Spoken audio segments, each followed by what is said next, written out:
Kagahapon da ay Radyo Mandong, bisan og nag-file si VP Sara through her attorney og petisyon nga before sa Supreme Court para i-challenge ang fourth impeachment complaint nga giduso ngadto kaniya. Certiorari? Oo, I mean dili pa sabot nga dili niya atubangon ang ihang kaso. Oo. Bisan nag-file na siya og petisyon. Mao toy ingon sa iyahang attorney nga si Attorney Sheila Sison. Quote unquote yung statement ni Vice President na she is willing to face whatever charges against sa kanya. I think hindi naman nagbabago yon. Hindi naman ibig sabihin na nag-file siya ng petisyon para questionin yung proseso. Yes, Hindi ibig sabihin na ayaw na niyang humarap. Sa tingin ko, narrative lang yan ng mga tao na gusto magpalabas na maling impormasyon at spekulasyon. No, tanawa lagi.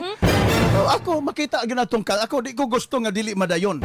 Gusto na ko nga madayon ang impeachment complaint. Kaya tanaw na to, kining panel of prosecutor nga iya bagay kasama sa House of Representatives Yes.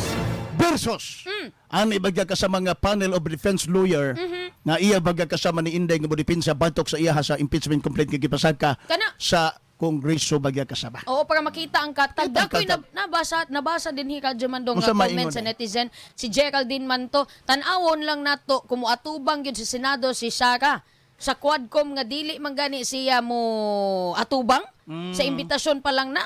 O, sure na daw Radyo Mandong nga si Senado ma-impeach na daw siya. Unsa day kahay himuon anak ni Sara. Murag antay Duterte ni Radyo Mandong.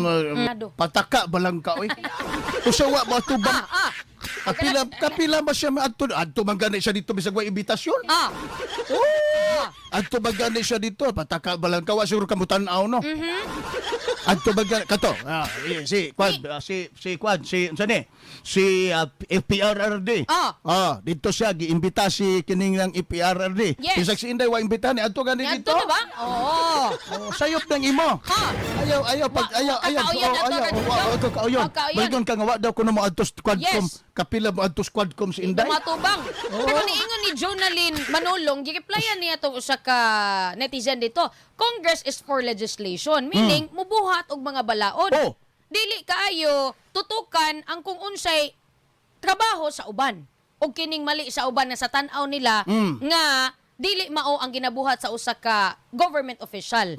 Mao to ang iyahang gisagpa nga tubag ngadto sa niingon nga wa man gani ni atubang si VP Sara sa Congress. Oh, gani no.